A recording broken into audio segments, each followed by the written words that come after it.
kita langsung mulai aja ya, sambil nunggu yang lain mungkin masih Ya Pak. pada buka puasa. Oke, assalamualaikum warahmatullahi wabarakatuh. Waalaikumsalam warahmatullahi wabarakatuh.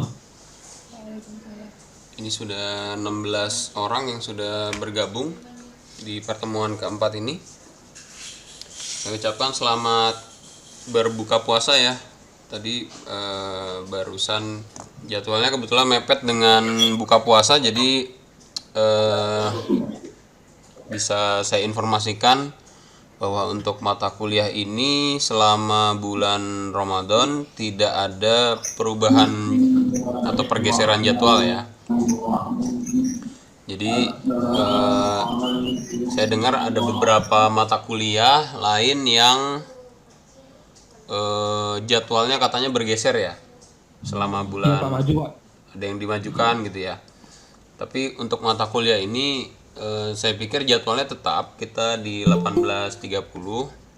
Nah, untuk mata kuliah ini jadwalnya saya pikir tetap aja di 18.30 sampai dengan selesai, dan mudah-mudahan selesainya juga bisa agak nggak nyampe jam 9 gitu ya, bisa lebih awal lah, jam 8 gitu.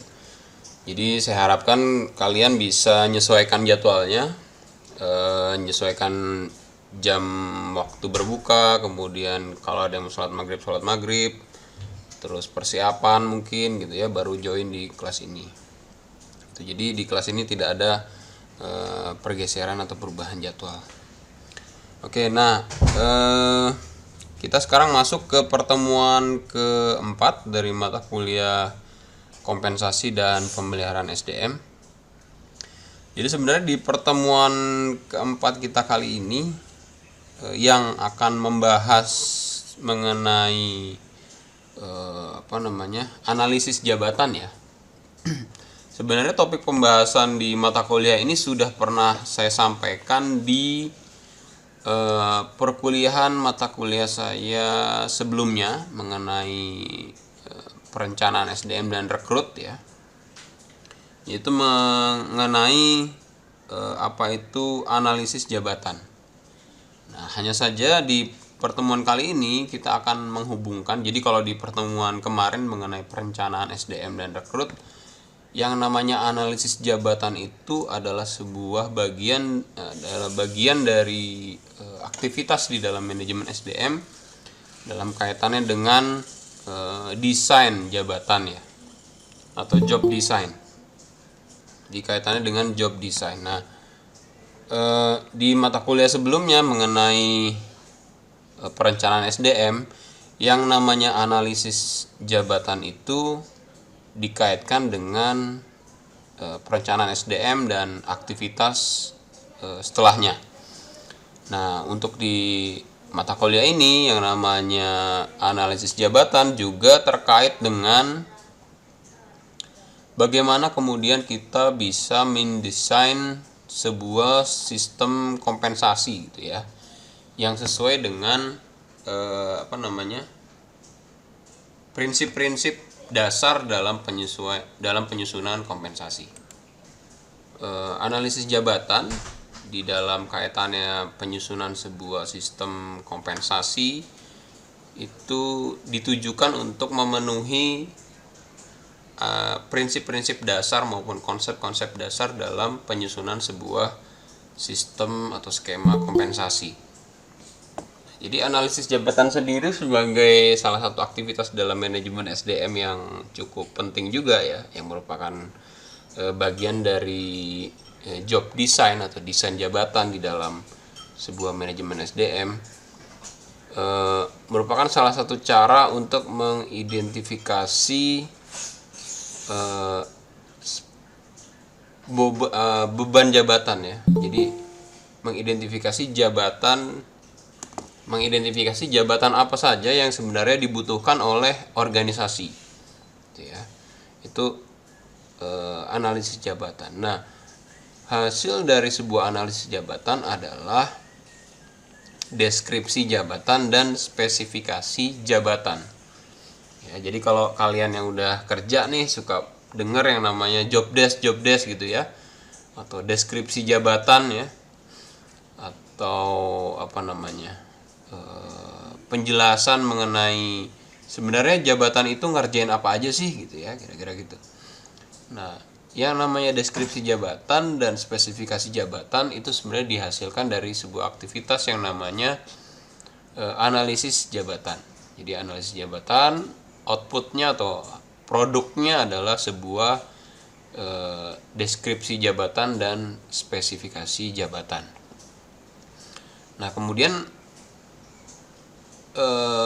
aktivitas selanjutannya ya, kalau dalam sebuah manajemen SDM secara keseluruhan ya, aktivitas selanjutan dari sebuah analisis jabatan adalah evaluasi jabatan.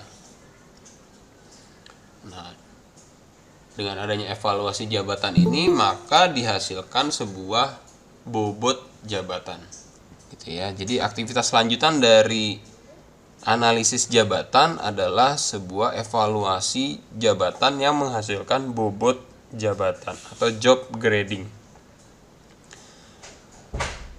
Nah, evaluasi jabatan sendiri bahan bakunya adalah sebuah deskripsi jabatan atau spesifikasi jabatan gitu ya. Jadi ini dua aktivitas yang saling terkait ya, antara analisis jabatan kemudian menghasilkan deskripsi jabatan.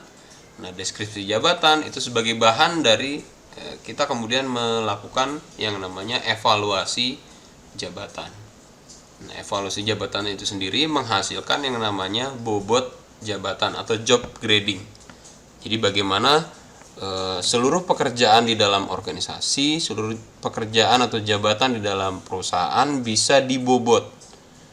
Ya, jabatan mana yang paling tinggi tingkatannya atau yang paling penting tingkatannya?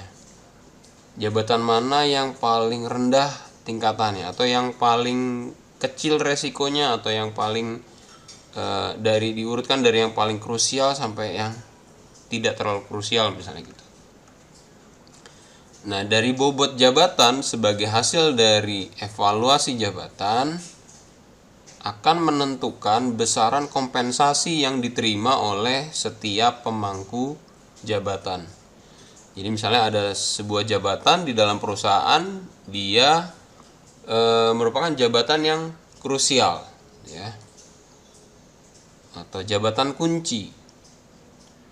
Nah, jabatan kunci itu dikatakan jika jabatan ini tidak diisi oleh seseorang ya, maka perusahaan tidak bisa berjalan sebagaimana mestinya.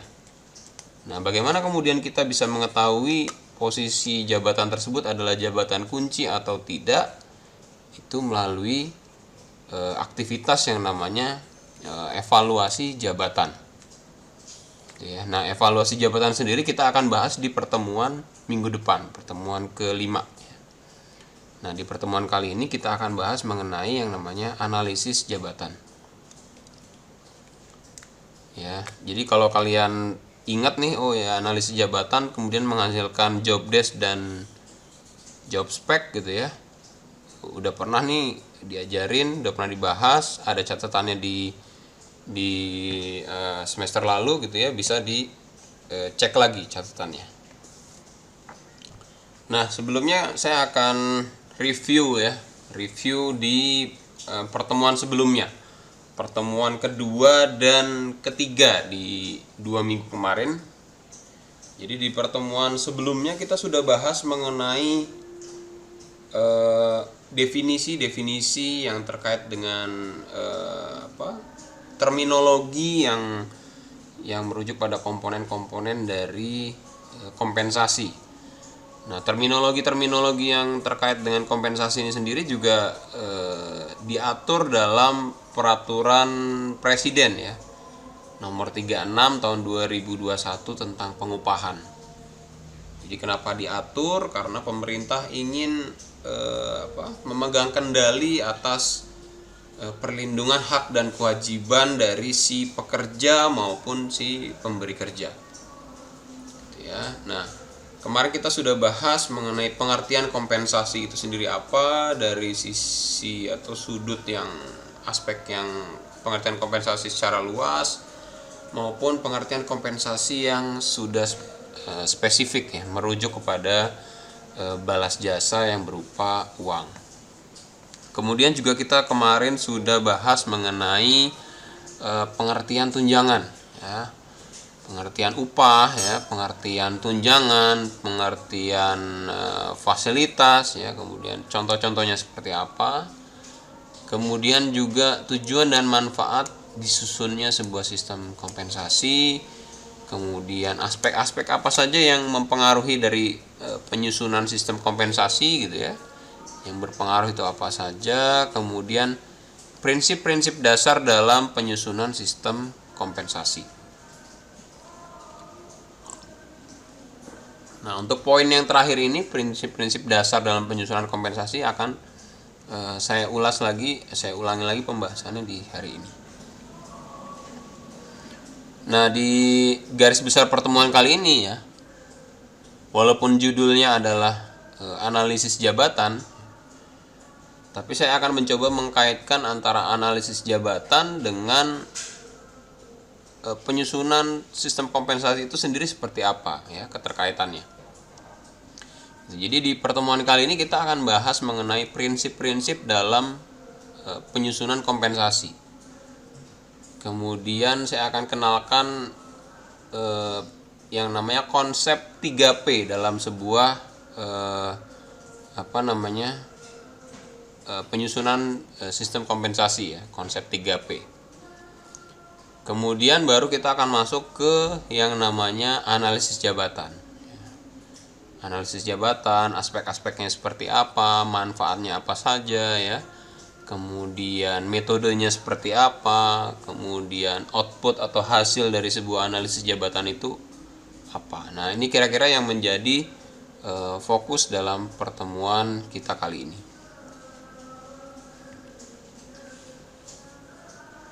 Nah, kita mulai dulu dari prinsip. Saya ulas lagi ya, prinsip-prinsip dasar dalam penyusunan kompensasi. Jadi ada dua asas besar ya dalam menyusun sebuah atau mendesain sebuah sistem atau skema kompensasi. Yang pertama adalah asas adil atau berkeadilan.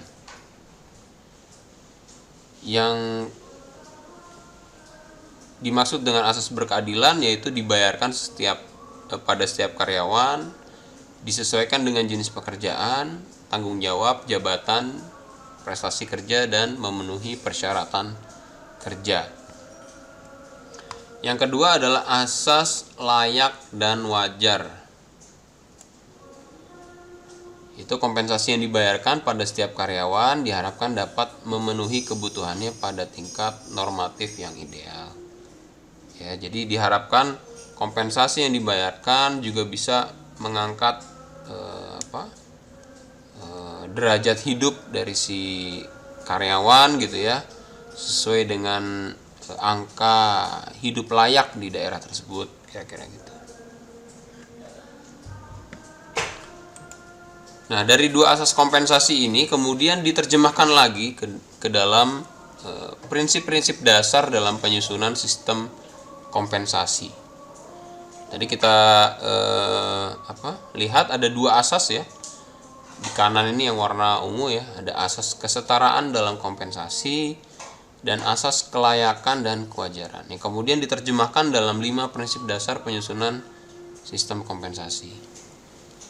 Yang pertama adalah dikaitkan dengan asas kesetaraan dalam kompensasi. Yang pertama adalah prinsip internal equity atau keadilan internal. Yang kedua adalah prinsip external equity atau keadilan eksternal ya. Atau competitiveness dalam sebuah skema kompensasi. Kemudian dikaitkan dengan asas kelayakan dan kewajaran. Ada 3 prinsip dasar. Yang pertama adalah employee atau individual contribution. Kemudian company affordability atau kemampuan dari si perusahaan. Dan yang ketiga adalah sistem administration dan proses.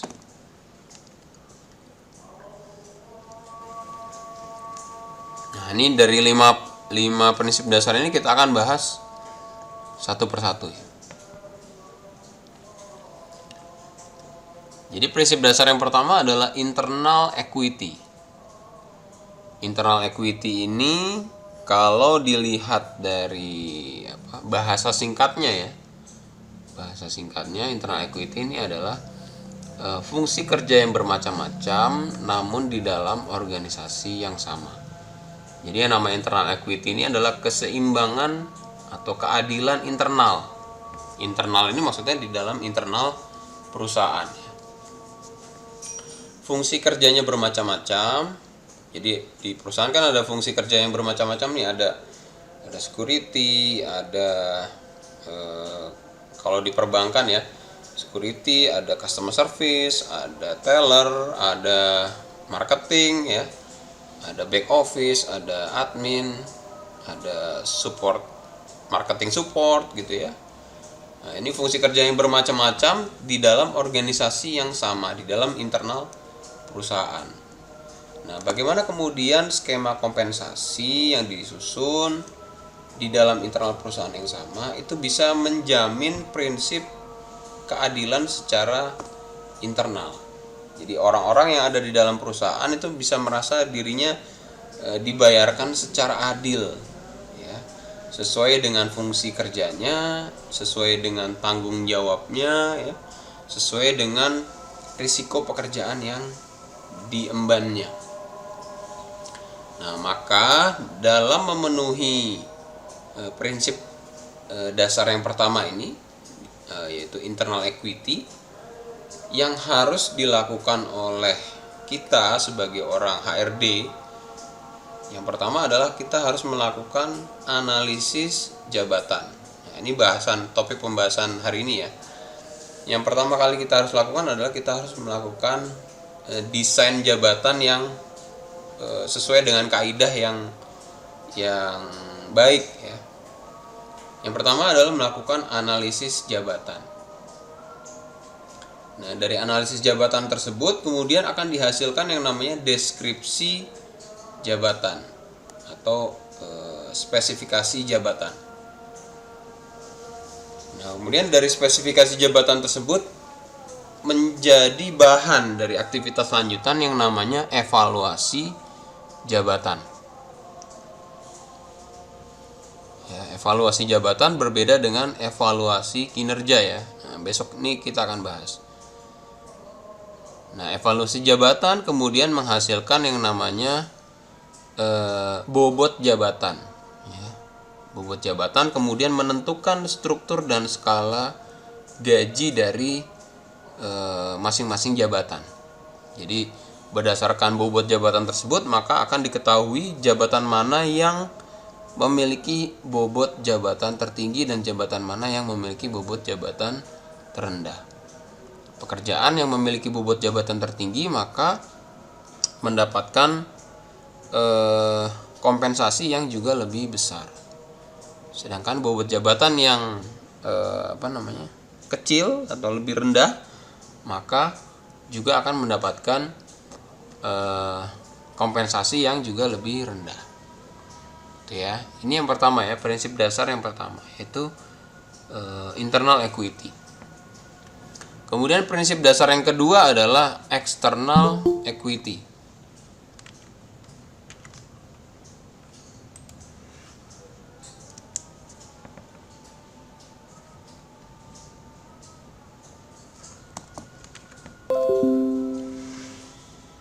Nah, external equity ini kalau diartikan dalam bahasa yang awam ya, itu bisa digambarkan sebuah fungsi kerja yang sama namun di dalam organisasi yang berbeda. Jadi external equity ini kata lainnya juga competitiveness dalam atau persaingan dalam keadilan atau kesetaraan kompensasi lah kira-kira gitu. Nah, persaingannya ini dengan apa? Dengan organisasi yang berbeda.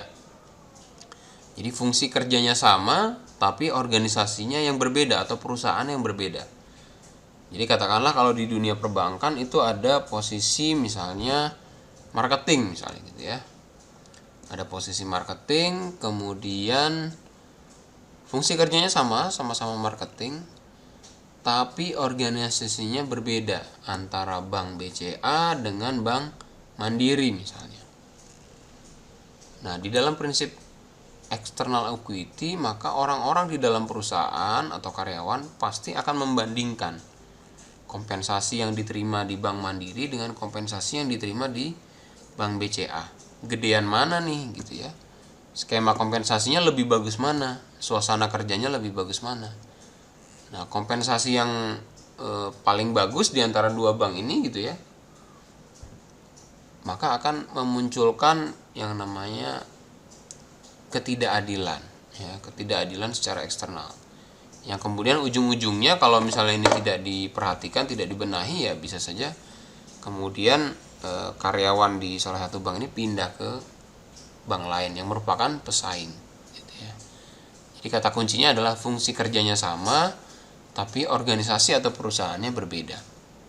Ya, fungsi kerjanya sama-sama marketing nih, tapi perusahaannya beda. Nah, bisa aja nanti kalau skema kompensasinya berbeda jauh gitu ya, yang satu cukup menarik, yang satu biasa aja, ya bisa aja kemudian ada kemungkinan talent yang tadinya sudah ada di salah satu perusahaan akan berpindah ke perusahaan pesaing. Nah, untuk memenuhi prinsip dasar penyusunan sistem kompensasi yaitu external equity ini, maka kita sebagai orang SDM harus melakukan hal-hal. Yang pertama adalah survei kompensasi atau salary survey. Nah, ini nanti juga kita akan bahas di pertemuan ke berapa ya? Ke 6 apa ke 7 gitu kalau nggak salah. Mengenai salary survey. Tuh, kemudian juga survei yang terkait dengan benefit. Nah, survei tunjangan gitu ya. Manfaat tambahannya apa. Jadi kita bandingkan nih antara kompensasi di perusahaan kita dengan kompensasi di perusahaan lain. Itu kita benchmark ya, kita sandingkan, kita bandingkan. Nah, kemudian juga kita harus bisa menganalisis nilai pasar ya. Kita harus bisa bandingkan, kita harus bisa analisis. Nah, prinsip dasar yang ketiga adalah employee atau individual contribution. Employee atau individual contribution ini maksudnya adalah bagaimana kemudian setiap karyawan di dalam perusahaan yang sama itu bisa merasa dirinya dihargai. Merasa dirinya dihargai dengan pemberian kompensasi yang berkeadilan. Nah, pemberian kompensasi yang berkeadilan, kemudian bagaimana cara menghargai karyawan di internal organisasi adalah dengan memberikan kompensasi yang selaras dengan hasil usahanya. Jadi harus dikaitkan dengan hasil kinerjanya ya. Hasil usahanya, hasil kinerjanya gitu ya. Kemudian juga bisa dikaitkan dengan senioritas ya, atau masa kerja. Kemudian juga bisa dikaitkan dengan perbedaan wewenang. Ya, jadi bisa saja kompensasinya, sistem kompensasi di perusahaan ini berbeda karena perusahaan menilai usaha dari si karyawan tersebut. Perusahaan fokusnya ke proses yang dilakukan oleh si karyawan. Tapi ada juga perusahaan yang berfokus ke hasil kerja dari si karyawan tersebut atau outputnya. Gitu ya. Jadi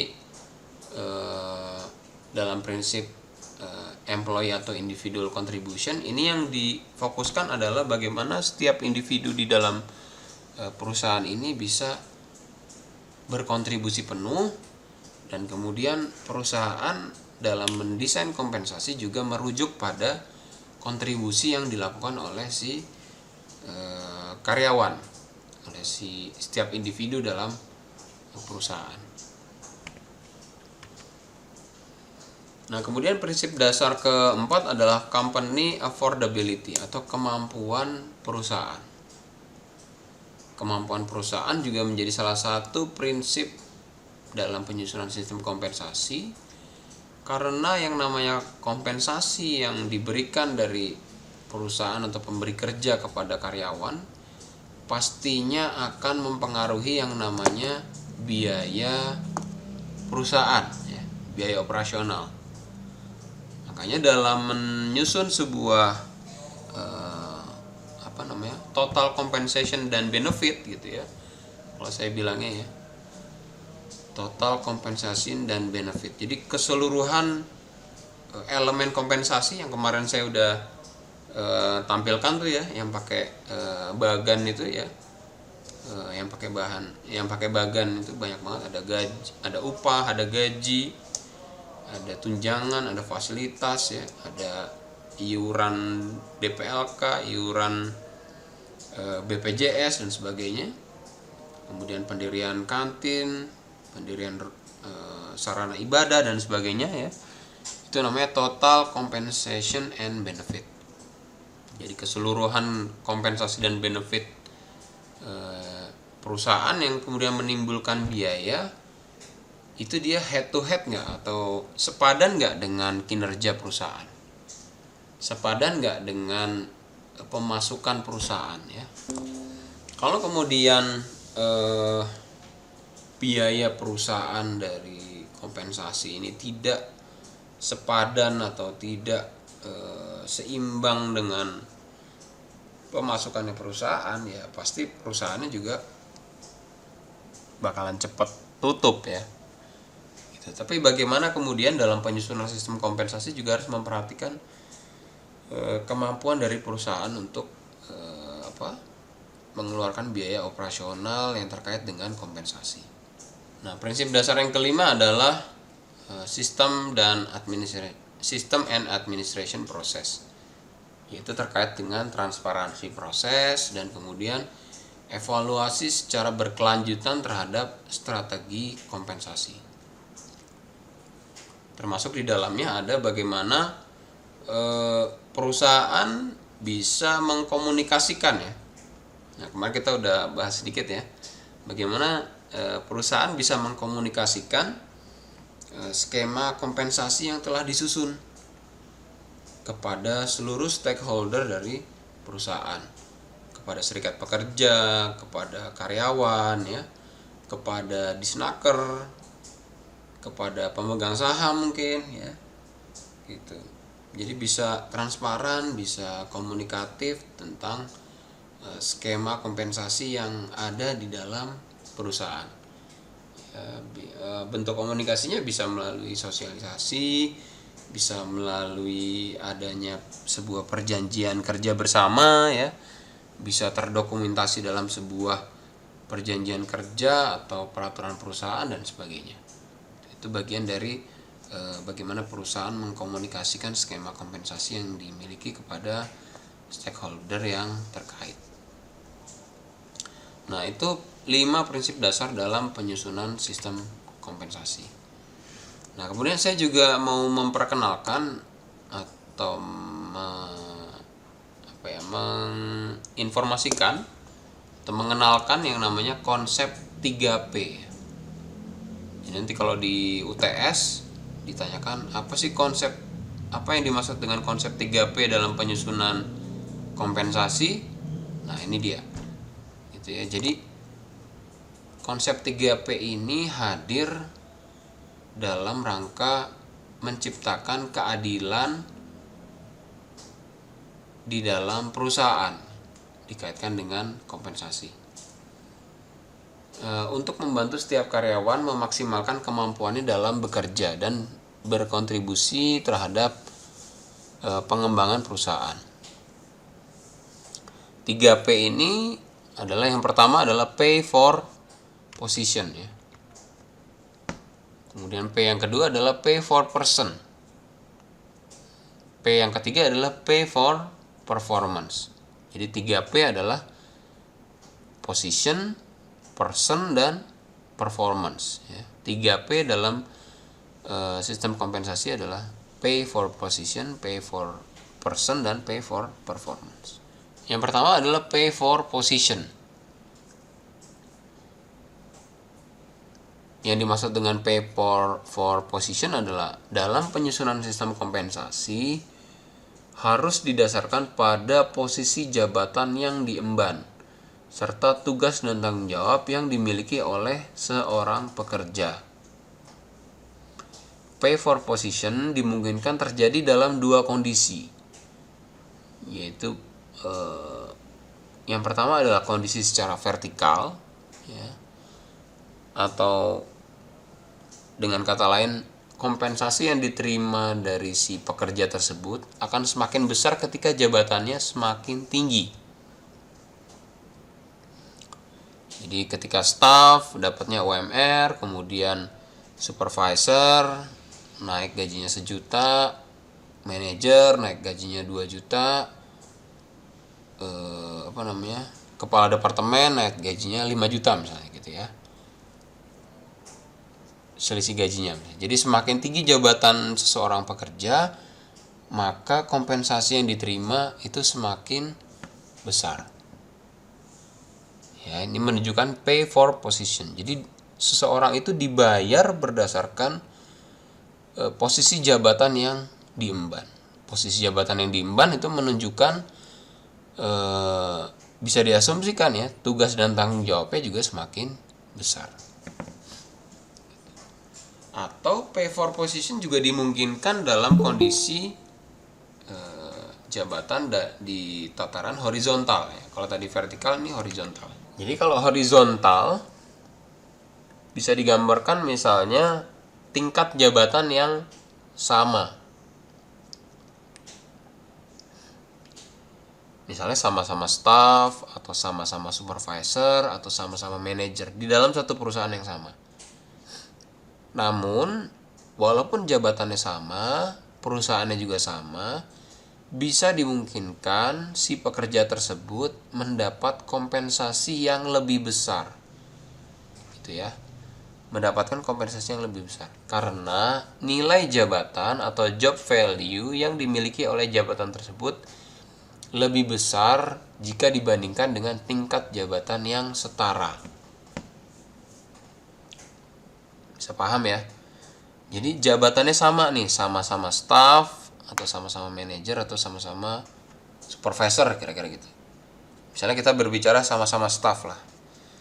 Jadi di dalam sebuah perusahaan konstruksi misalnya, jabatannya sama nih, staff, tapi ada staff engineering, ada staff accounting, ada staff finance, ada staff safety environment, ya, ada staff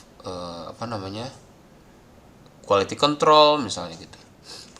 Nah, jabatannya sama-sama staff, tapi kemudian berdasarkan hasil dari evaluasi jabatan, analisis jabatan dan evaluasi jabatan, maka bisa kelihatan jabatan staff mana yang memiliki bobot jabatan paling tinggi,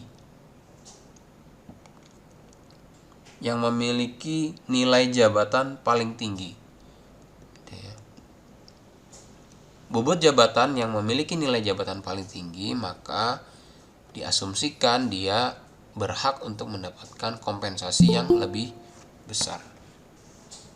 Nah, bagaimana kemudian bisa mengetahui si staf A ini bobot jabatannya lebih tinggi atau lebih rendah gitu ya? Itu hasil dari analisis jabatan. Analisis jabatan menghasilkan deskripsi jabatan atau spesifikasi jabatan, maka akan tergambar si staf A ini dia memiliki tugas dan tanggung jawabnya seperti apa. Kemudian bisa terlihat juga hubungan jabatan di internal perusahaannya kepada siapa saja, hubungan jabatan dengan eksternal perusahaan kepada siapa saja, kemudian besaran tugas dan tanggung jawabnya seperti apa gambarannya, kemudian risiko kerja yang akan mungkin timbul seperti apa, gitu ya.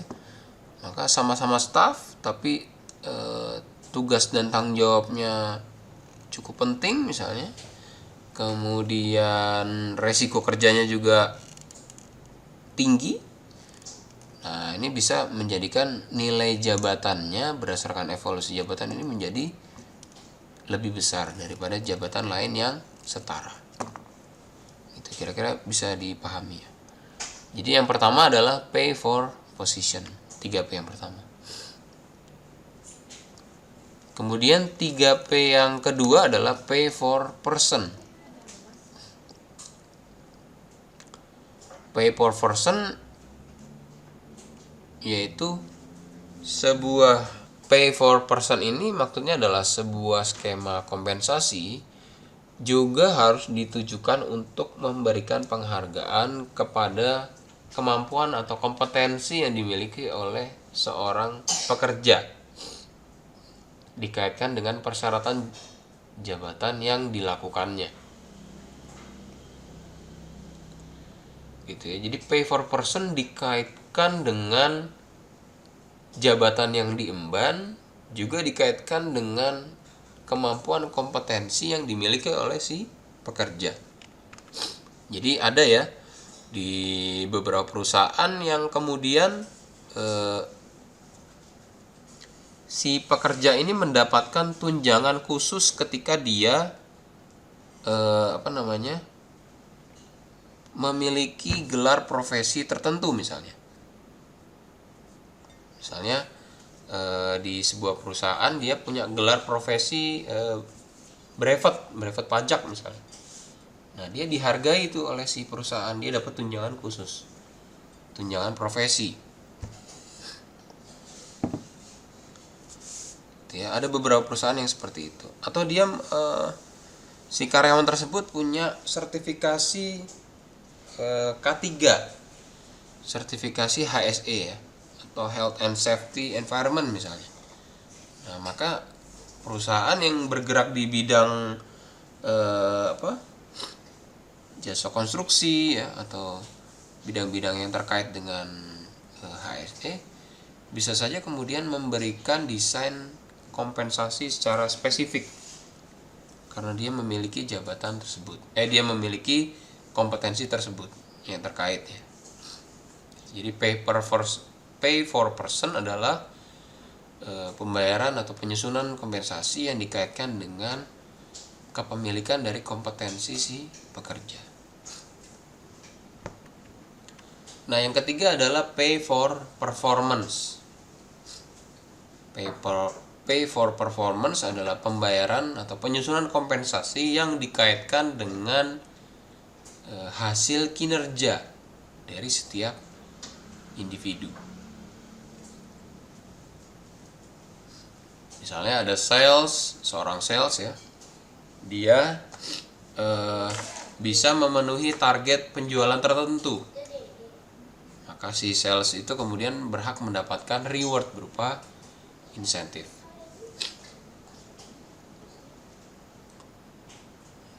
Nah,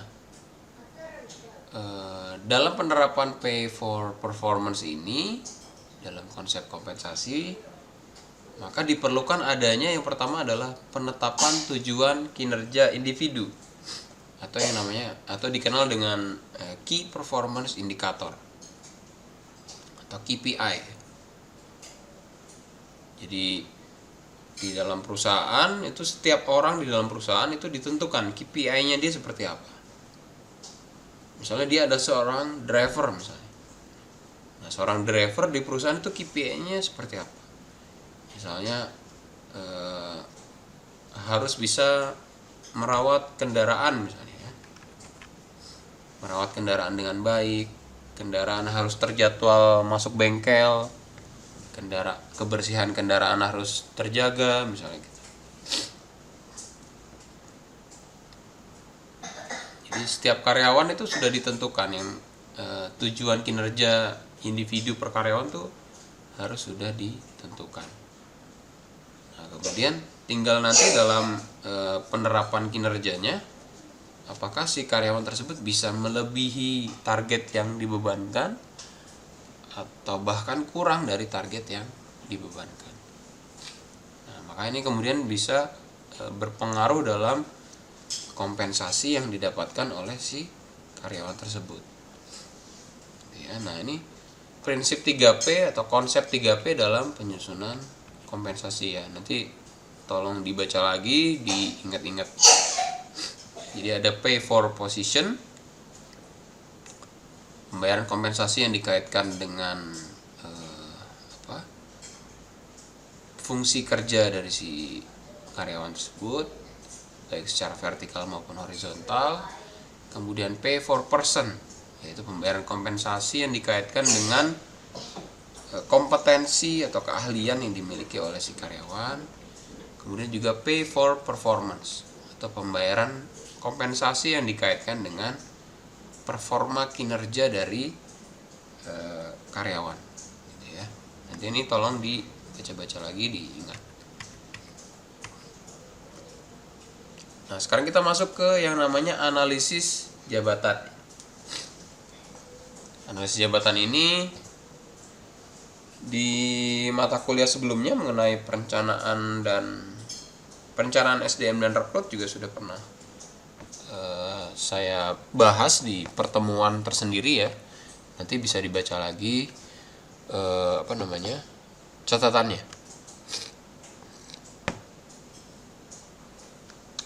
Nah, ini kita mulai dulu dengan pengertian dari jabatan.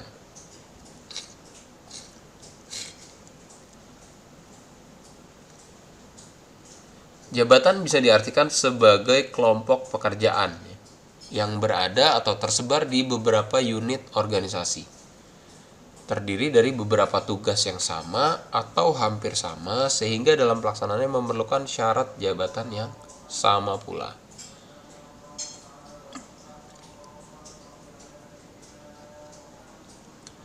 Nah, jabatan sendiri bukan status sebenarnya ya.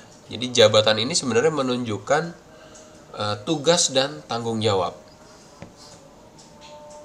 Nah, sehingga kemudian dalam aktivitas analisis jabatan, yang dianalisis adalah pekerjaan, tugas-tugas, kegiatan, dan hal-hal yang berhubungan dengan pekerjaan. Analisis jabatan dikenal juga dengan job analysis.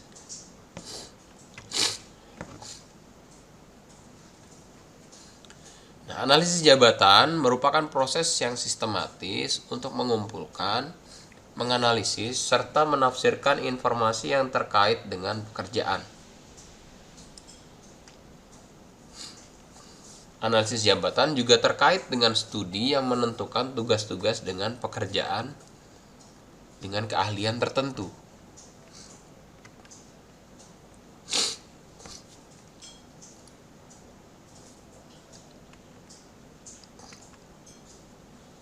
Jadi analisis jabatan adalah salah satu fungsi dari manajemen SDM yang berusaha memotret dari masing-masing jabatan di dalam organisasi agar diperoleh informasi mengenai aspek-aspek penting jabatan tersebut, seperti tujuan, tugas, tanggung jawab, kondisi kerja, kompetensi, dan sebagainya.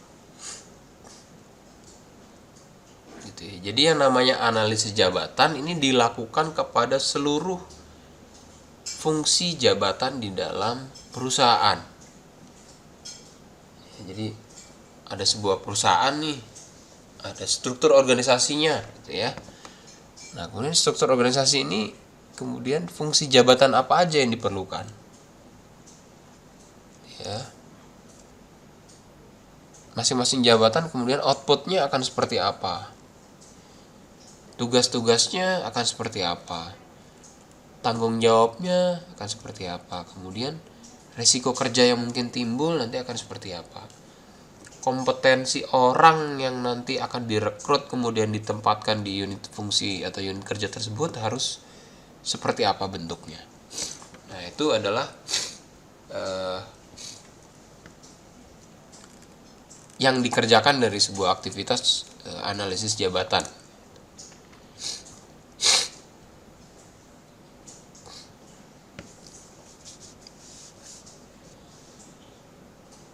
Nah, analisis jabatan sebagai salah satu bagian aktivitas dari manajemen SDM gitu ya, menghasilkan yang namanya deskripsi jabatan dan spesifikasi jabatan. Tapi seringkali orang itu lebih awam kalau analisis jabatan itu menghasilkan deskripsi jabatan. Karena yang namanya deskripsi jabatan dengan spesifikasi jabatan ini sebenarnya seringkali dalam pengertian awam ini di blend gitu ya, dicampur gitu. Jadi menjadi satu, yaitu deskripsi jabatan gitu. Tapi sebenarnya ada dua output dari sebuah analisis jabatan, yaitu deskripsi jabatan dan spesifikasi jabatan. Nah, deskripsi jabatan dan spesifikasi jabatan jika dikaitkan dengan aktivitas dalam manajemen SDM yang lain, ini kegunaannya sangat mendasar sekali ya. Yang pertama bisa dikaitkan dengan yang namanya perencanaan sumber daya manusia. Ya. Ini juga semester lalu kita udah bahas.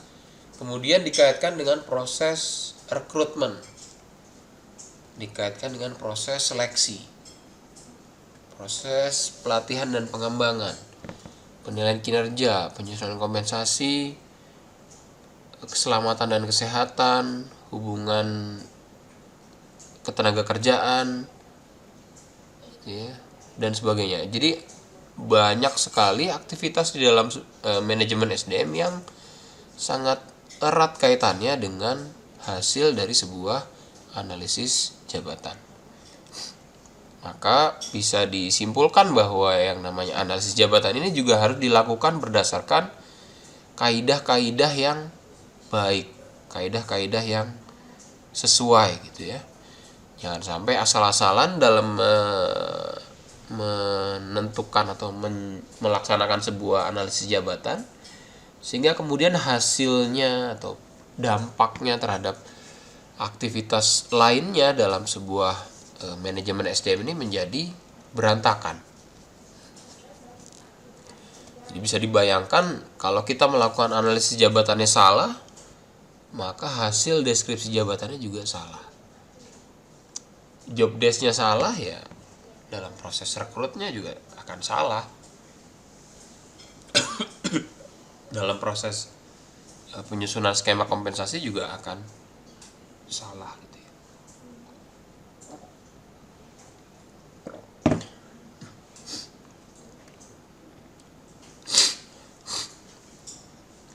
Nah, ini adalah hubungan analisis jabatan dengan penyusunan struktur kompensasi.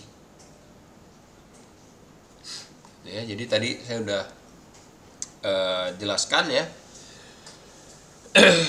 Jadi analisis jabatan dan evaluasi jabatan itu sebagai bagian dari bagaimana kita menyusun kompensasi yang selaras dengan pemenuhan prinsip internal equity. Kemudian juga sebagai patokan lainnya untuk memenuhi juga prinsip external equity juga bisa dilakukan yang namanya survei upah atau salary survey. Baru kemudian hal tersebut bisa mempengaruhi yang namanya kebijakan penyusunan sistem imbalan atau kebijakan penyusunan kompensasi. Ya, jadi hubungannya adalah seperti ini ya, dijelaskan dalam skema ini.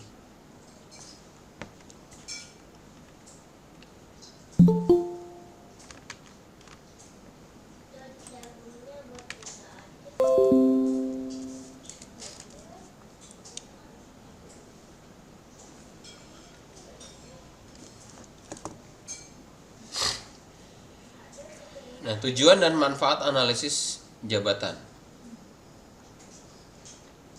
Jadi sebenarnya kalau pada perusahaan-perusahaan kecil ya, perusahaan-perusahaan yang pemula lah kira-kira gitu ya. Skalanya juga mikro atau ultra mikro gitu. Mungkin yang namanya analisis jabatan ini belum terlalu dibutuhkan lah ya, belum dianggap sebagai sesuatu yang penting. Tapi bisa dibayangkan jika perusahaan tersebut adalah perusahaan besar.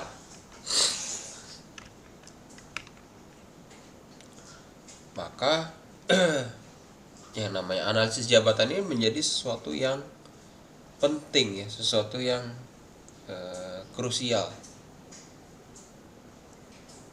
Karena di dalamnya pastinya akan ada banyak fungsi kerja, akan banyak macam pekerjaan gitu ya, yang kemudian harus dibarengi oleh persyaratan yang juga cukup beragam dan cukup banyak.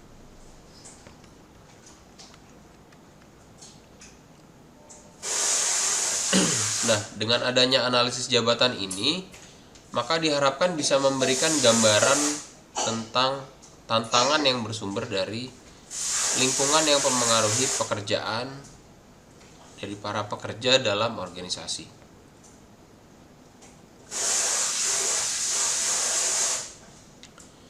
Jadi dengan adanya analisis jabatan ini bisa ngasih gambaran nih sebenarnya apa saja sih yang berpengaruh dalam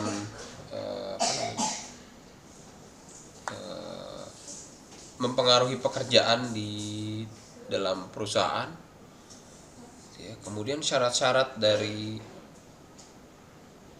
persyaratan jabatan yang dibutuhkan ini sebenarnya apa saja yang dibutuhkan oleh pekerja di perusahaan. Nah, kemudian nanti akan kelihatan berdasarkan analisis jabatan, maka akan kelihatan jabatan-jabatan mana yang sebenarnya bersinggungan gitu ya. Fungsi kerjanya hampir sama. Nah, karena fungsi kerjanya hampir sama ya, lebih baik ditiadakan atau di merger aja fungsi kerjanya gitu kan, daripada mengadakan fungsi kerja yang berbeda-beda, yang beraneka ragam.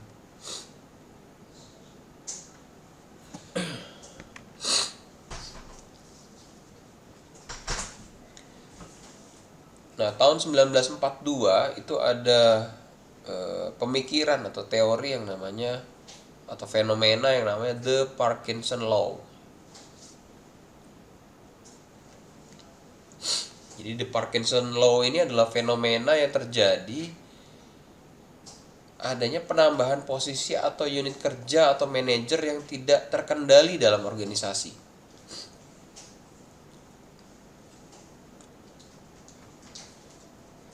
Jadi ada perusahaan gitulah ya.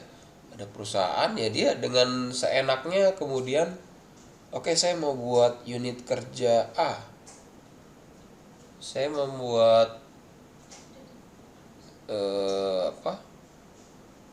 unit kerja finance, saya mau pecah. Satu finance, satu perpajakan, satunya lagi akunting. Tanpa adanya analisis mendasar terhadap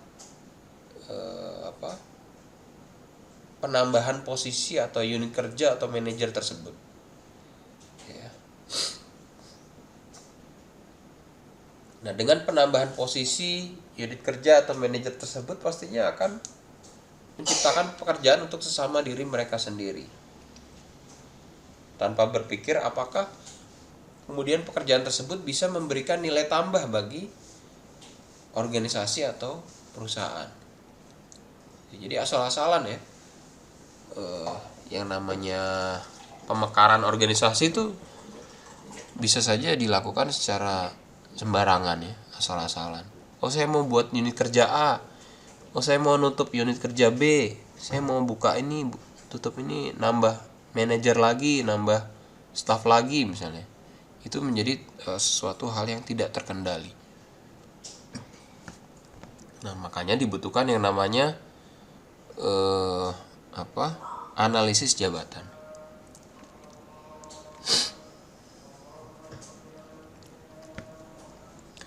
Nah, dengan adanya analisis jabatan ini bisa membantu dalam merencanakan kebutuhan organisasi, baik kebutuhan tenaga kerja atau kebutuhan pengembangan organisasi ya di masa yang akan datang.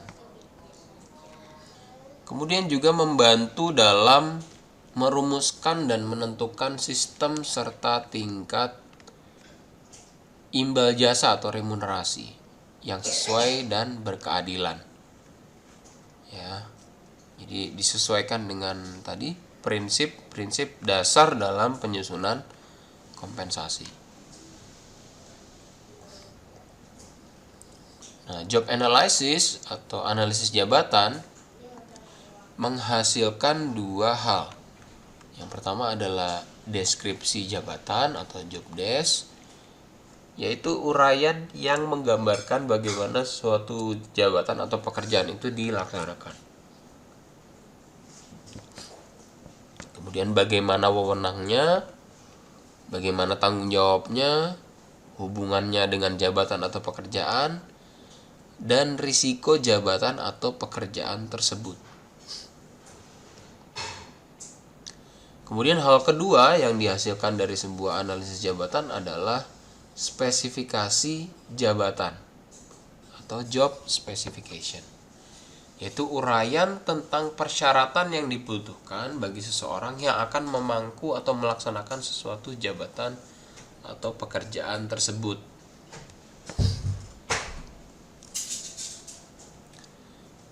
Gitu ya. Jadi ibaratnya kalau kita nih lihat iklan lowongan kerja misalnya ya. Iklan lowongan kerja, kemudian ada di situ dibutuhkan seorang driver misalnya. Dibutuhkan seorang driver.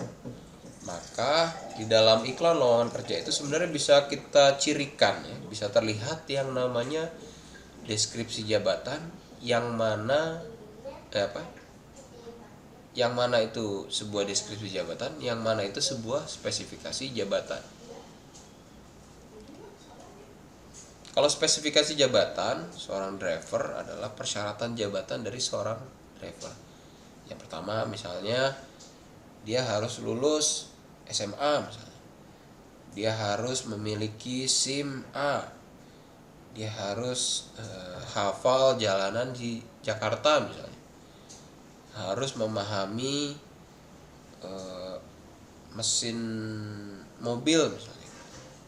Itu persyaratan jabatan atau job specification. Nah, kemudian job description atau menggambarkan bagaimana suatu jabatan atau pekerjaan itu dilaksanakan. Nah, jadi digambarkan tuh tugas-tugas dari seorang driver itu apa aja. Ya, menjaga kebersihan kendaraan ya, menjalankan kendaraan dengan tidak ugal-ugalan misalnya gitu ya, menjamin keamanan dari penumpang misalnya gitu. Nah, itu job description ya. Jadi bisa dipahami ya beda antara job description dengan job specification. Walaupun dalam prakteknya yang namanya job desk dan job spec ini biasanya dibundling. Nah, terdapat beberapa metode ya, dalam pengumpulan informasi dari kalau ketika kita ingin melakukan sebuah analisis jabatan. Yang pertama adalah dengan wawancara. Jadi si pemegang jabatan tuh kita wawancarai itu. Jadi misalnya ada sebuah perusahaan, dia bisnis prosesnya udah berjalan, tapi dia tidak memiliki job desk yang terdokumentasi. Jadi yang namanya job desk ini harus ada dokumentasinya gitu ya. Jadi tidak bisa yang namanya job desk ini hanya mengawang-awang aja gitu ya, hanya berbentuk catatan soft copy. Tapi yang namanya job desk ini harus ada dokumentasi secara fisik dan harus diketahui oleh baik itu si pekerja maupun si perusahaan. Nah, misalnya ada sebuah perusahaan dia bisnisnya udah berjalan, tapi dia belum memiliki yang namanya deskripsi jabatan. Nah, maka ini kita bisa lakukan yang namanya analisis jabatan. Yang pertama ya kita bisa lakukan wawancara atau interview. Interviewnya ke siapa gitu ya? Interviewnya adalah ke si pemegang jabatan di perusahaan tersebut. Jadi satu-satu tuh orang di perusahaan tersebut kita datangin, kita wawancara. Atau kita juga bisa wawancara ke manajernya atau ke supervisornya, yang diasumsikan dia si manajer tersebut memahami dari keseluruhan bisnis proses perusahaan.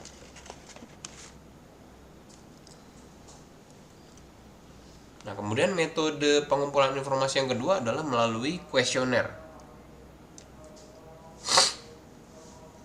Jadi kita sudah bikin blanko atau template kuesioner kosong gitu ya, nanti tinggal disebarin, dibagikan ke si pemangku jabatan.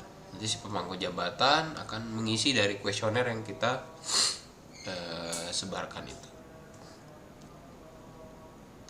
Kemudian metode pengumpulan yang ketiga adalah observasi. Jadi kita sebagai orang SDM, sebagai orang HRD, kita lakukan pengamatan langsung. Jadi sebenarnya si A ini dia mengerjakan apa aja sih dari pagi sampai sore gitu ya. Kemudian pekerjaan yang sifatnya harian, pekerjaan yang sifatnya mingguan, pekerjaan yang sifatnya bulanan, seperti apa. Jadi kita amati satu persatu tuh orang di dalam perusahaan. Nah, yang keempat ada log atau catatan dari si pemegang jabatan. Kan biasanya kalau ada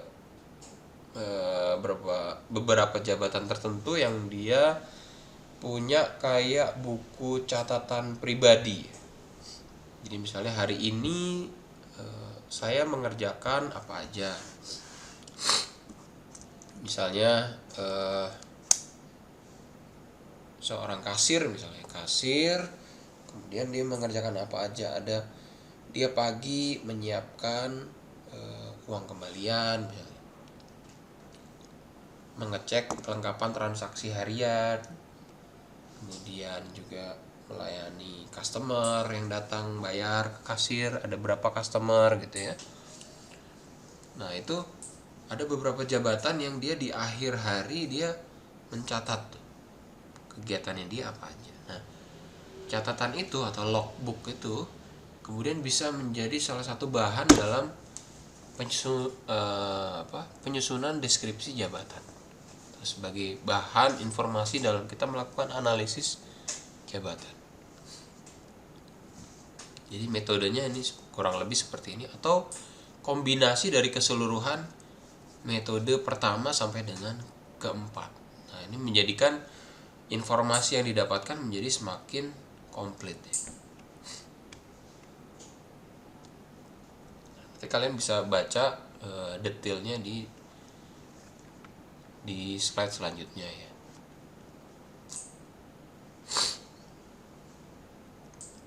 Nah, kemudian jenis data apa saja yang dikumpulkan ya dalam melakukan analisis jabatan?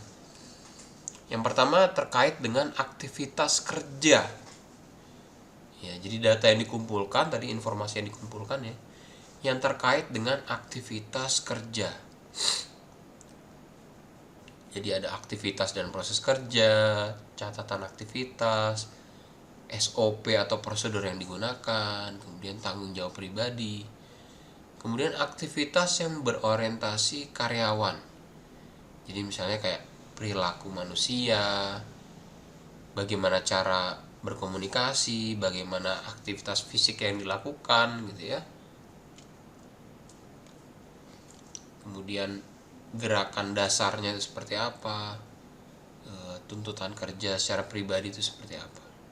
Kemudian alat-alat kerja yang digunakan.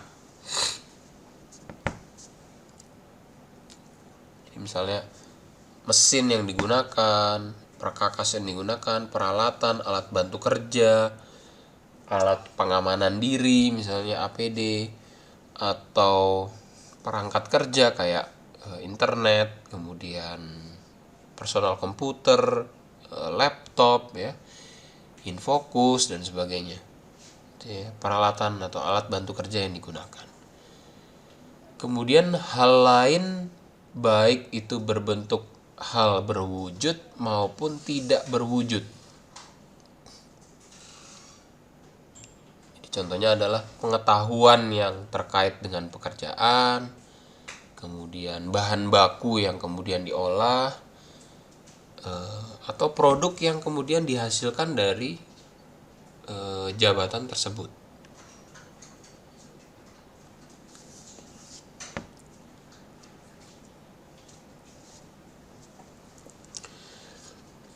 Kemudian jenis data lain yang juga dikumpulkan dalam sebuah analisis jabatan adalah hasil kerja. Hasil kerja, ukuran kerjanya seperti apa, standar pekerjaannya seperti apa, kemudian jika dimungkinkan adalah analisis kesalahan jika kemungkinan dalam melakukan pekerjaan tersebut bisa memunculkan kemungkinan terjadinya kesalahan kerja.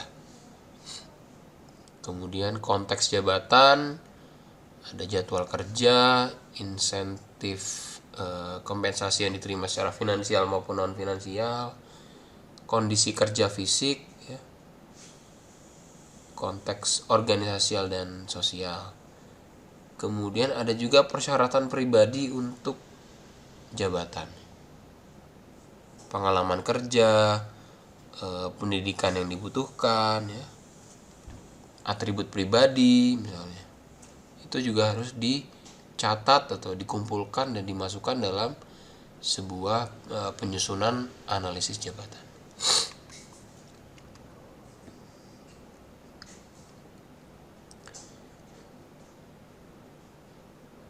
Nah, jadi output dari sebuah analisis jabatan adalah deskripsi jabatan, yaitu pernyataan tertulis mengenai gambaran suatu pekerjaan, kondisinya, dan hubungannya dengan bagian lain dalam organisasi.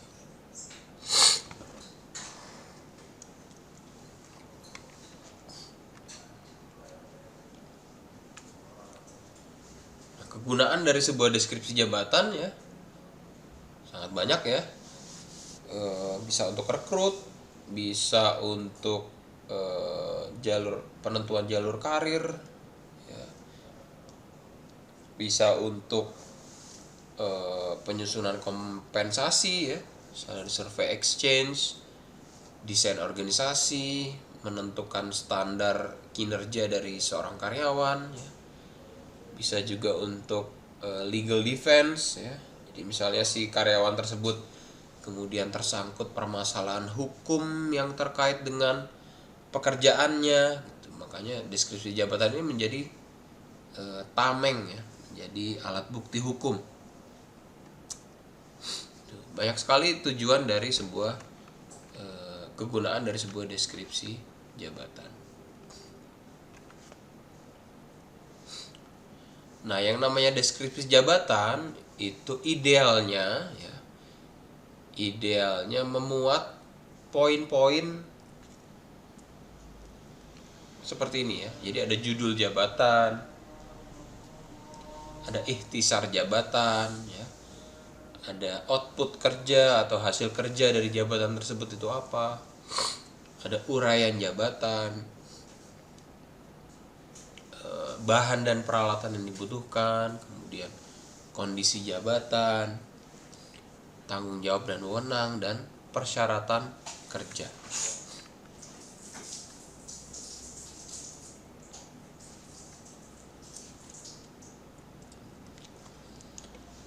Nah, yang pertama adalah judul jabatan.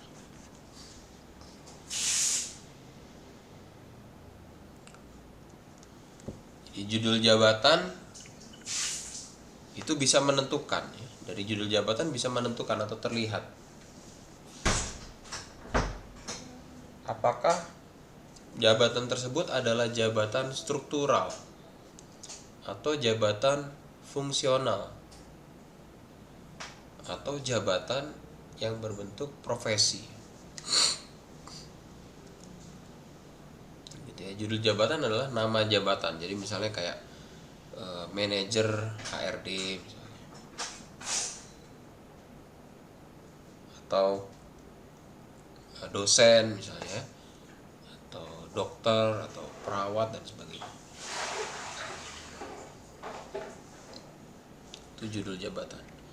Nah, kemudian hal yang harusnya ada di idealnya ada di sebuah job desk adalah ikhtisar jabatan. Ikhtisar jabatan adalah pernyataan atau rumusan singkat mengenai fungsi atau tugas dari jabatan tersebut. Atau ringkasan dari job desk. Ikhtisar jabatan. Kemudian yang ketiga adalah hasil kerja. Jadi output hasil kerja dari sebuah jabatan tersebut itu apa? Jadi kayak staf HRD bagian rekrutmen. Ya, ada sebuah jabatan staf HRD bagian yang mengurusi rekrutmen. Maka apa outputnya? Outputnya misalnya yang pertama adalah memahami alat tes psikologi misalnya, atau menguasai proses rekrut dari awal sampai akhir, ya, hasil kerjanya. Kemudian mampu merekrut 100 orang dalam waktu singkat misalnya gitu. Itu hasil kerja, itu harus tertera di dalam job desk ya. Gitu ya. Kemudian yang keempat adalah uraian jabatan. Nah, uraian jabatan ini adalah penjelasan lebih detail dari yang namanya ikhtisar jabatan.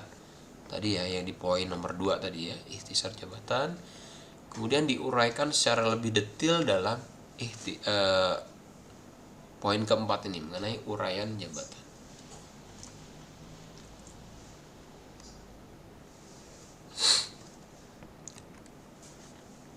Kemudian yang kelima adalah bahan dan peralatan. Bahan dan peralatan itu alat-alat yang dibutuhkan dalam melakukan pekerjaan. Jadi misalnya kayak tadi staf HRD yang mengurusi yang mengurusi proses rekrutmen misalnya. Maka bahan dan peralatan yang dibutuhkan misalnya satu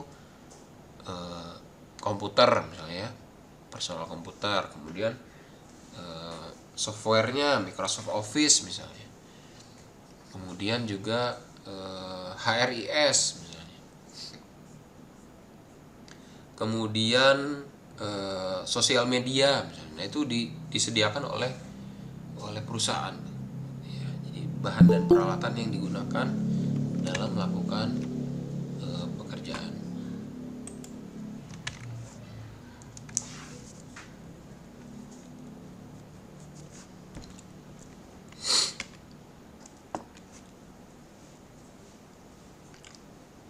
Nah, kemudian kondisi kerja. Kondisi kerja ini mencakup hubungan jabatan, lingkungan kerja, alat-alat kerja, proses produksi, dan risiko atau bahaya kerja. Jadi hubungan kerja adalah menunjukkan hubungan secara vertikal maupun horizontal antara satu jabatan dengan jabatan-jabatan lainnya di dalam setiap organisasi. Jadi misalnya kayak tadi staf HRD bagian rekrut, maka dalam hubungan kerja yang pertama dia pastinya berhubungan dengan manajer HRD misalnya gitu ya. Dia berhubungan juga dengan pelamar secara eksternal misalnya. Dia berhubungan dengan unit kerja user misalnya. Nah, itu harus dituliskan atau digambarkan dalam job desk. Kemudian yang kedua adalah lingkungan kerja. Lingkungan kerja ini menggambarkan kondisi lingkungan atau tempat kerja, ya. Baik itu tata letak peralatan, ruangan kerja bentuknya seperti apa, pencahayaan, kemudian ventilasi, kemudian sirkulasi udara, ya. Atau mungkin kalau pekerjaannya itu dilakukan di kantor, misalnya tertera kantornya itu di gedung apa, di jalan apa, lantai berapa misalnya gitu. Nah, itu menunjukkan atau menggambarkan sebuah lingkungan kerja. Kemudian proses produksi, yaitu tahapan-tahapan kegiatan pada unit organisasi atau usaha serta kegiatan yang dilakukan. Ya. Di proses produksi ini sebenarnya lebih hampir-hampir mirip dengan uraian jabatan tadi, ya, di poin nomor 4. Nah, kemudian ada juga risiko kerja. Nah, risiko kerja ini juga harus dijelaskan secara detail dalam deskripsi jabatan.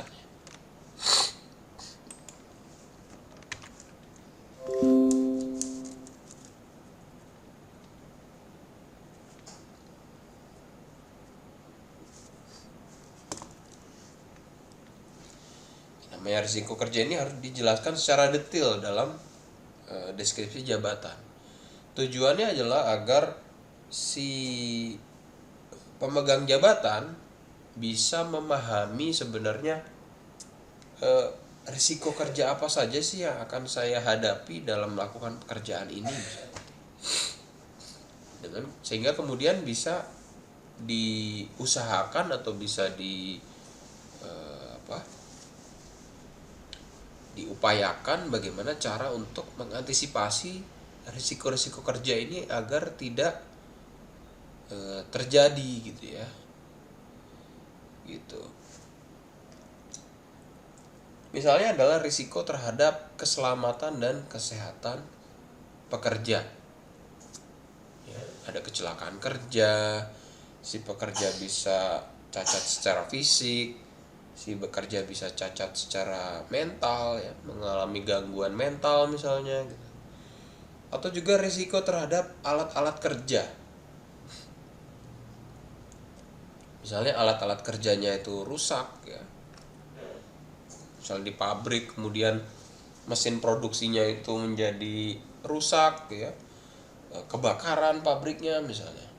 Nah, itu risiko kerja yang mungkin terjadi. Atau risiko kerja yang dikaitkan dengan produksi atau hasil kerja misalnya.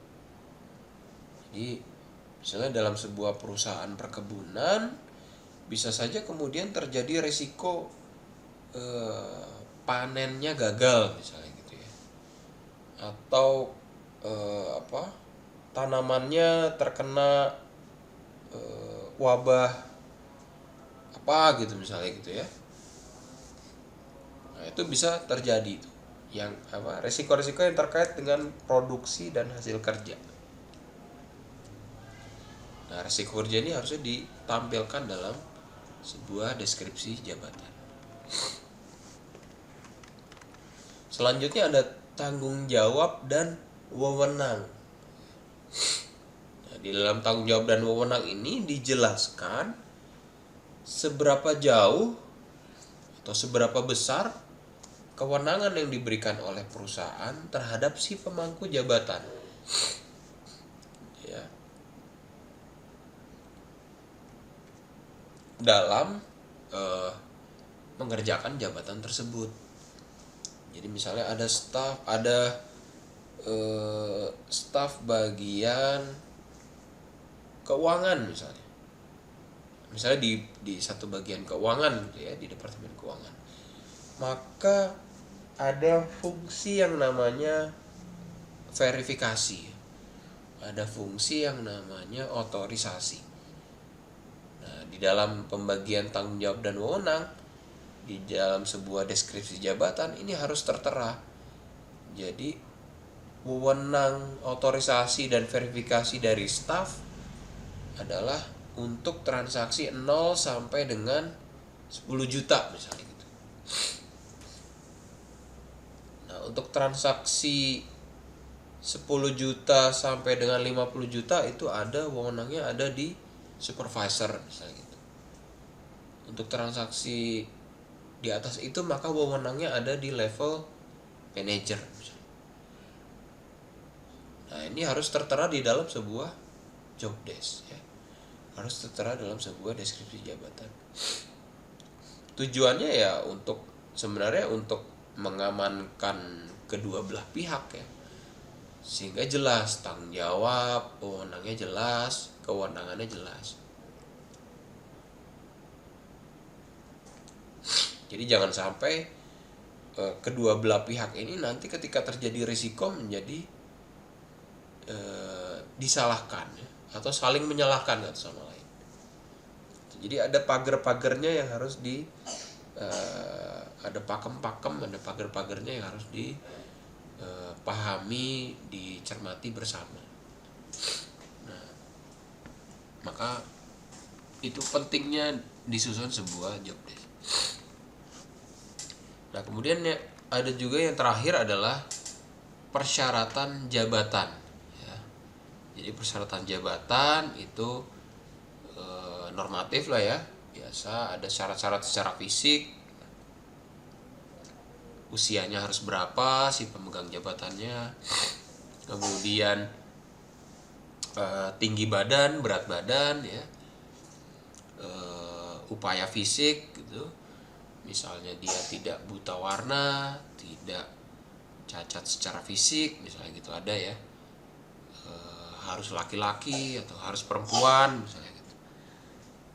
Kemudian juga dari sisi kualitas kompetensi ya, background pendidikannya harus seperti apa, pengalaman kerjanya harus berapa lama ya. Kemudian dari sikap mental gitu, harus bakatnya seperti apa, peminatannya seperti apa, temperamen atau tidak, serta persyaratan administratif lainnya. Nah, poin-poin ini yang harus ada atau idealnya harus ada di dalam sebuah deskripsi jabatan sebagai hasil dari sebuah analisis jabatan.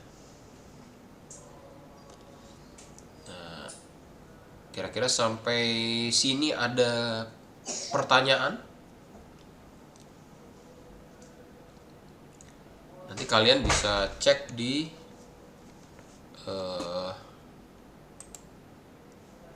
materi yang terdahulu ya.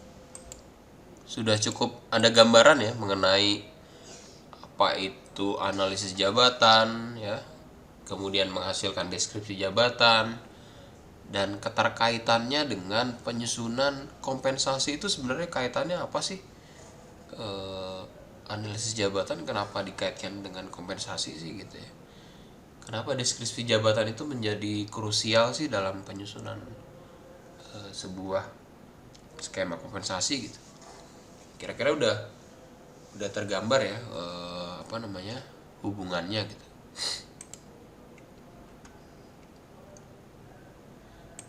Oke, kalau nggak ada pertanyaan, ini ada penugasan ya.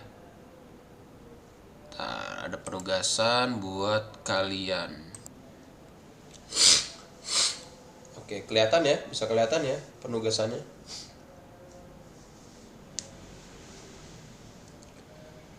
Jadi Kelihatan, Pak. tugas pertama nih di mata kuliah ini, buatlah deskripsi jabatan dari posisi jabatan yang ada di dalam sebuah restoran.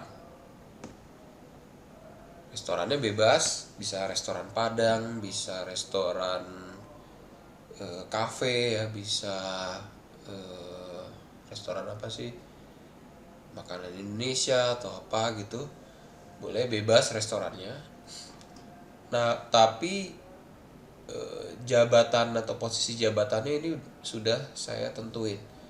Jadi ada koki atau chef, kemudian yang kedua pelayan atau waiter, kemudian ada kasir, ada satpam ya, ada janitor atau tenaga kebersihan, ada customer service, dan ada supervisor restoran. Nah, ini masing-masing dari posisi jabatan ini, 7 ini dibuatkan yang namanya deskripsi jabatan. Jadi kalau koki job desk-nya apa aja sih gitu ya. Kasir job desk-nya apa aja sih gitu ya. Nah, susunan deskripsi jabatannya ini sesuai dengan kaidah-kaidah yang tadi saya jelaskan. Ya kan tadi poin-poin mengenai konten dari sebuah deskripsi jabatan kan udah ada ya.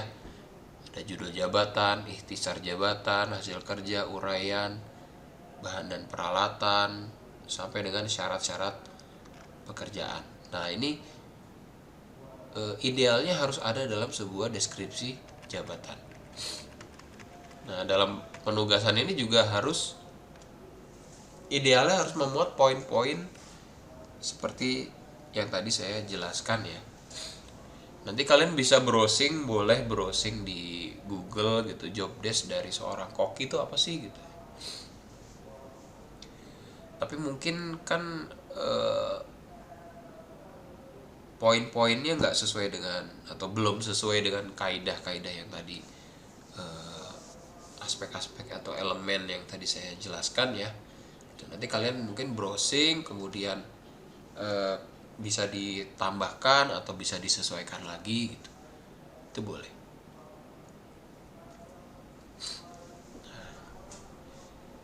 Penugasan ini nanti akan saya upload di e-kampus. Saya kasih waktu 1 minggu ya, jadi sampai dengan hari Jumat minggu depan. Mudah-mudahan sebelum itu sudah ada yang bisa terkumpul ya. Deadline-nya saya kasih waktu sampai Jumat, tapi mudah-mudahan sebelum hari Kamis depan sudah bisa ada yang terkumpul ya, karena dari penugasan ini nanti akan saya jadikan bahan dalam penjelasan dari evaluasi jabatan. Jadi kan di pertemuan minggu depan kita akan bahas mengenai apa itu evaluasi jabatan. Nah, evaluasi jabatan bahan bakunya itu bersumber dari deskripsi jabatan sebagai hasil dari analisis jabatan. Jadi tugas ini nanti beberapa tugas yang sudah terkumpul nanti saya akan ambil untuk kita belajar sama-sama, jadi sehingga ada gambaran bagaimana sih cara melakukan sebuah evaluasi jabatan gitu ya. Jadi ini saya kasih waktu sampai hari Jumat, tapi mudah-mudahan sebelum hari Kamis sudah ada yang bisa mengumpulkan. Bikin yang simpel-simpel aja, nggak usah yang rumit-rumit ya. Bikin yang simpel-simpel aja, tapi tetap sesuai atau mengacu dengan kaidah-kaidah atau poin-poin yang tadi saya jelaskan. Ya, mudah-mudahan jawabannya juga tidak ada yang sama ya, tidak ada yang copy paste ya. Karena ini gampang banget, cari di Google juga banyak bahan. Oke, kira-kira itu ada yang mau ditanyakan terkait penugasan yang pertama?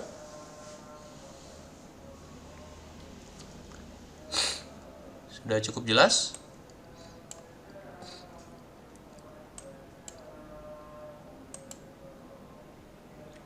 Jelas, Pak. Oke. Cukup, Pak. Oke, kalau sekiranya cukup jelas Itu milih salah satu ya? semuanya. 7-7-nya Gus. 7 apa? Iya 7. 7-7-nya. Pak, nggak ada minimal berapa lembar? Oh, nggak ada. Yang penting memuat tadi tuh poin-poin kayak judul jabatan, ikhtisar jabatan, hasil kerja, uraian jabatan, alat-alat yang digunakan, kondisi kerja gitu. Yang penting memuat poin-poin itu sih yang mau saya lihat. Soal berapa lembar halamannya sih ya disesuaikan aja nanti. yang saya pengen sih sebenarnya nggak usah terlalu banyak ya, nggak usah terlalu rinci banget. Bentuknya poin-poin nggak apa-apa, tapi memuat tadi tuh yang 8 elemen dalam job desk tadi itu gitu. Ada lagi yang mau ditanyakan?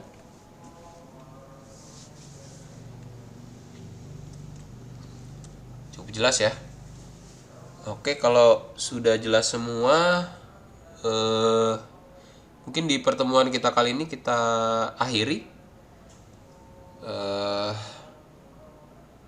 Kalau yang mau lanjut terawih silakan, yang mau lanjut makan buka puasanya juga dipersilahkan ya. Terima kasih sudah bergabung di kelas ini. Tetap jaga kesehatan. Besok masih lanjut puasa lagi insya Allah. Selamat malam. Assalamualaikum warahmatullahi wabarakatuh. Waalaikumsalam. Terima kasih Pak. Waalaikumsalam warahmatullahi wabarakatuh. Selalu. Ya.